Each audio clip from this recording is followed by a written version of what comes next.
conquête de la souveraineté passe avant tout par l'exploitation des ressources nationales au profit de nos populations.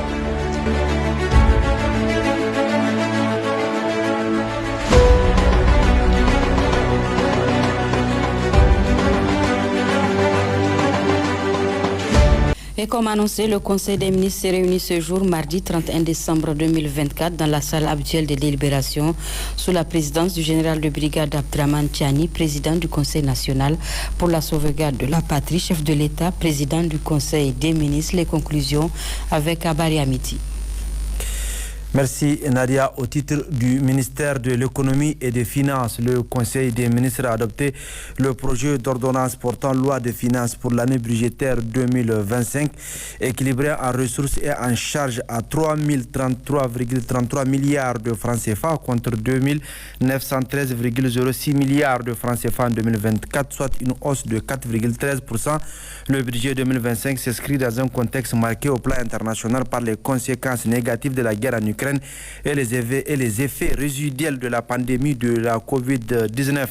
Au plan sous-régional, le contexte est marqué par l'avènement de la Confédération des États du Sahel qui ambitionne l'instauration des politiques communes en matière de défense et sécurité, de diplomatie et de développement économique entre les trois pays membres. Le contexte national, quant à lui, est caractérisé par des perspectives économiques nationales marquées par les effets des sanctions inhumaines économiques et financières des institutions communautaires, du gel des avoirs à la BCAO et la suspension des aides publiques au développement. Le budget 2025 élaboré sur la base de la note de cadrage macroéconomique et budgétaire 2025-2027, conformément au décret numéro 2017-429/PRN/MF du 24 mai 2017 portant processus annuel d'élaboration du budget de l'État. Il est bâti autour de l'objectif principal qui consiste à présenter les grandes tendances macroéconomiques. Il prend en compte les orientations stratégiques en matière de développement inclusif et de stabilité budgétaire. Il constitue également le cadre de référence et de dialogue avec les partenaires. Son élaboration s'est appuyée sur les résultats des discussions budgétaires entre le ministère en charge des finances et les différents ministères sectoriels et a intégré la nouvelle configuration du gouvernement. En outre, le processus a été itératif et participatif, interactif et participatif jusqu'à l'obtention de l'équilibre budgétaire sous-tendu par les enveloppes plafond. S'agissant des ressources, d'importantes nouvelles mesures fiscales ont été prévues en vue de relancer l'économie et d'accroître le pouvoir d'achat des populations. Ces mesures portent entre autres sur la revue de la liste des exonérations de l'impôt sur le bénéfice ISB, le rehaussement du taux de l'ISB des non-résidents, l'institution d'un impôt sur les plus-values de cession des titres miniers, l'assouplissement de l'imposition de la taxe professionnelle des établissements d'enseignement privés et les modalités de paiement, le rehaussement des tarifs de la contribution des licences, la suppression de l'exonération de 2 ans accordée aux nouvelles entreprises immatriculées sous le régime de l'impôt synthétique, la soumission de la taxe sur la valeur ajoutée des opérations de vente en ligne, l'application de la redevance statistique de l'exportation sur les produits agro-silvo-pastoraux, l'institution d'une nouvelle taxe sur les admissions temporaires, TAT, y compris sur les prorogations et les mutations DAT, l'extension aux bons de commande publique de l'obligation de la formalité de l'enregistrement, l'extension de la soumission aux droits de communication des ONG, projets et associations de développement, l'institution d'un seuil minimum en matière de droit de timbre sur État et d'un droit de timbre sur les attestations d'exonération fiscale périodique et sur les attestations de dispense de retenue à la source de la TVA, la soustraction de la profession de journaliste au régime d'imposition, l'exonération des véhicules neufs destinés au transport des marchandises ou des voyageurs de tout droit de taxe à l'importation, à l'exception de la redevance statistique et des prélèvements communautaires. Quant aux charges de l'État, elles s'élèvent à 2526,12 milliards de francs CFA de dépenses budgétaires et à 506,61 milliards de francs CFA de charges de trésorerie. Leur évolution s'explique principalement par la prise en compte des pécules de contractuels, des investissements projetés ainsi que la prise en charge des dépenses sociales dans le domaine de la santé et de l'éducation. Au titre du ministère de la Justice et des Droits de l'Homme, le Conseil des ministres a adopté le projet d'ordonnance déterminant la composition, l'organisation, les attributions et le fonctionnement de la Cour des comptes. La Cour des comptes est la plus haute juridiction de contrôle des finances publiques. Elle est juge des comptes de l'État, des collectivités territoriales, des établissements entreprises publiques, des autorités administratives indépendantes et de tout organisme bénéficiant du concours financier de l'État et de ses démembrements. L'ordonnance numéro 2023-02 du 28 juillet 2023 portant organisation des pouvoirs publics pendant la période de transition prévoit en son article 15 que la composition, les missions et le fonctionnement de la Cour des comptes sont fixés par ordonnance du président du Conseil national pour la sauvegarde de la patrie, chef de l'État. Le présent projet d'ordonnance est adopté d'une part pour satisfaire cette exigence et d'autre part pour renforcer le cadre juridique institutionnel en matière de transparence dans la gestion des ressources publiques. Au titre du ministère de l'Intérieur, de la Sécurité publique, de l'administration et de l'administration du territoire, le Conseil des ministres a adopté le projet de décret portant plan de carrière du personnel du cadre de la police nationale. Les dispositions de la loi numéro 2020-57 du 9 novembre 2020 portant un statut autonome du cadre de la police nationale prévoit la détermination par voie réglementaire de conditions d'accès aux différents emplois auxquels les fonctionnaires du cadre de la police nationale peuvent être nommés. Le présent projet de décret précise les critères de nomination aux emplois et fonctions des fonctionnaires du cadre de la police nationale en fonction de leur corps et à leur grade respectif. Il permettra au personnel du cadre de la police nationale d'accomplir efficacement leur mission à lui confier.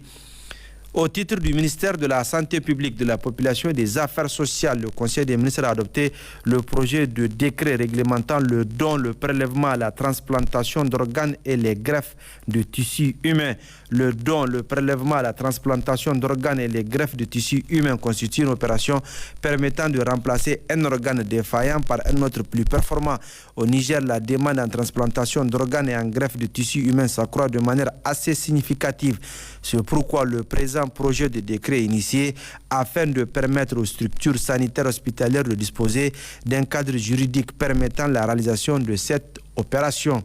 Au titre du ministère des Transports et de l'Équipement, le Conseil des ministres a adopté les projets de décret ci-après. Projet de décret déclarant d'utilité publique les travaux d'aménagement de bitumage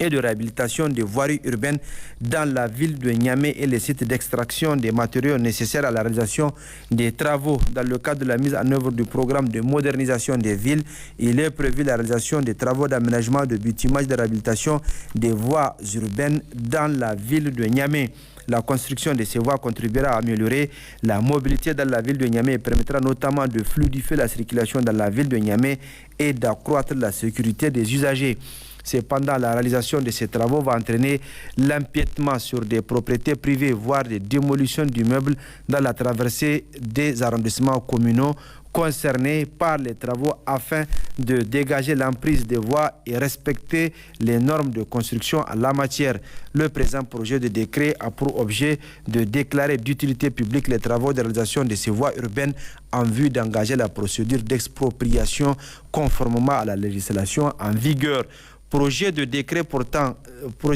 déclarant d'utilité publique les travaux de construction des routes rurales et les sites d'extraction des matériaux nécessaires à la réalisation dans les communes de Goudoumaria et de Menesoroa, région de Difa. Dans le cadre de la mise en œuvre du projet de relance et de développement de la région du lac Tchad Pro-Lac, il est prévu la construction de 82,518 km de routes rurales. La construction de ces voies contribuera à faciliter le coulement des produits agro-pastoraux, la mobilité entre les zones rurales et les grands centres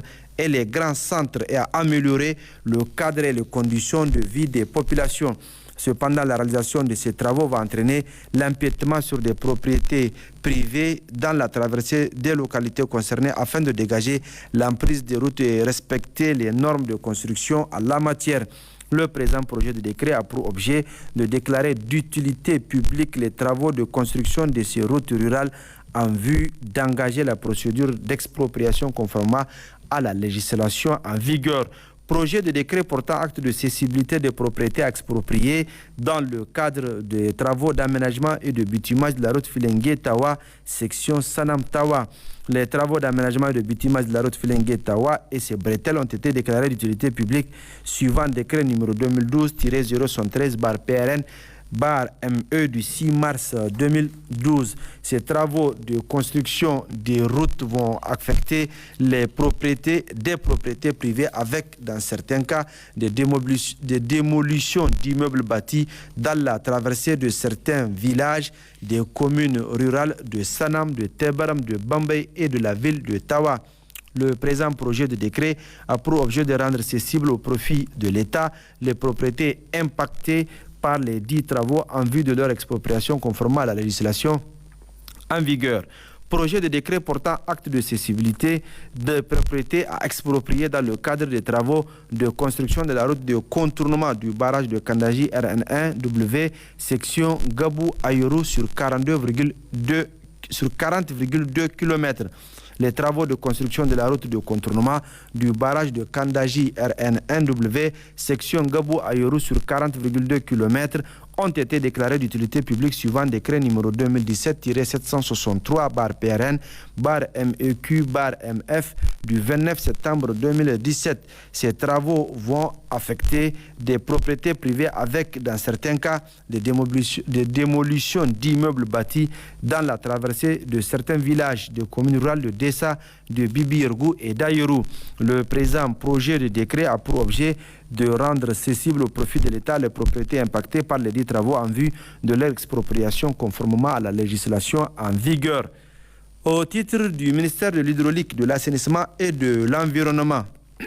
le Conseil des ministres a adopté le projet de décret portant création de la réserve naturelle nationale des girafes RNNG et fixant les modalités de sa gestion. Les girafes du Niger constituent les dernières de leur type d'Afrique de l'Ouest. Elle évolue cependant en milieu naturel non protégé, au contact direct de communautés rurales et de leurs animaux domestiques. Elles partagent donc les mêmes espaces et utilisent les mêmes ressources naturelles avec ces communautés humaines et leur bétail. Face à cette situation, l'État a fourni d'importants efforts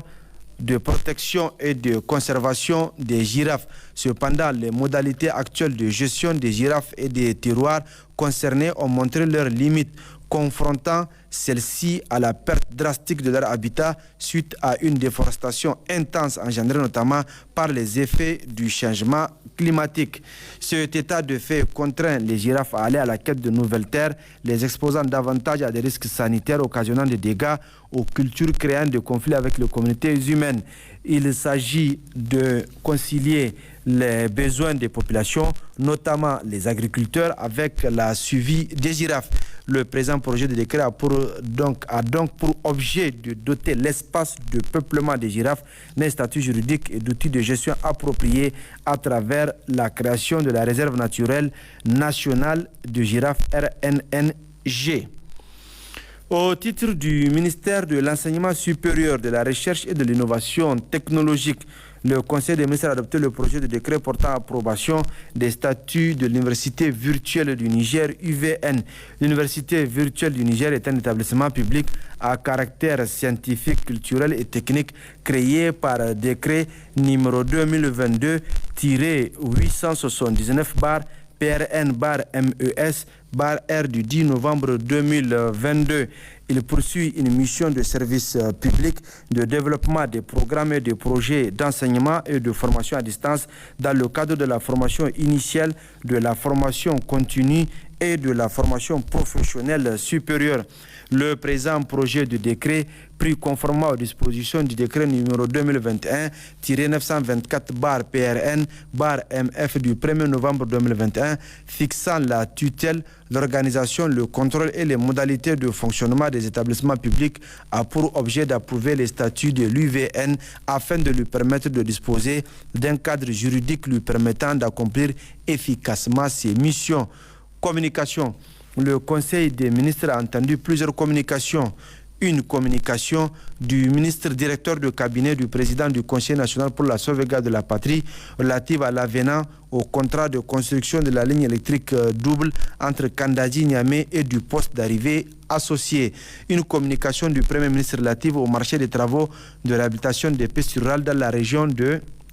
Difa. Une communication du ministre de l'économie et des finances relative au marché pour l'édition des outils de collecte des données au profit de la direction des statistiques. 6 communications,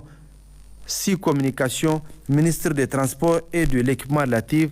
à l'assistance technique en sécurité routière au profit de l'agence nigérienne de la sécurité routière ANISER, aux travaux d'urgence de réhabilitation des coupures à l'entrée de Tamaya et au village de Tigruit à 105 km d'Agadez sur la RTA, à l'assistance technique internationale pour le rajeunissement du parc automobile du Niger, aux travaux de construction, réhabilitation de la route rurale Kolo d'Enchendou Hamdallah 95 km dans la région de Tilaberi, l'O1, Seberi-Kouré 34 km, aux travaux d'aménagement de la corniche dans le cadre de bitumage de la voirie urbaine de Tilaberi, aux interventions d'urgence pour le rétablissement de la coupure du pont de la RN31 Niamey-Kolo avec voie d'accès à la RN1 Est. Une communication du ministre de l'Hydraulique, de l'Assainissement et de l'Environnement relative au marché public de contrôle et à la surveillance des travaux de réseau de distribution de la rive droite et de la rive gauche en lots 6 et 7 respectivement.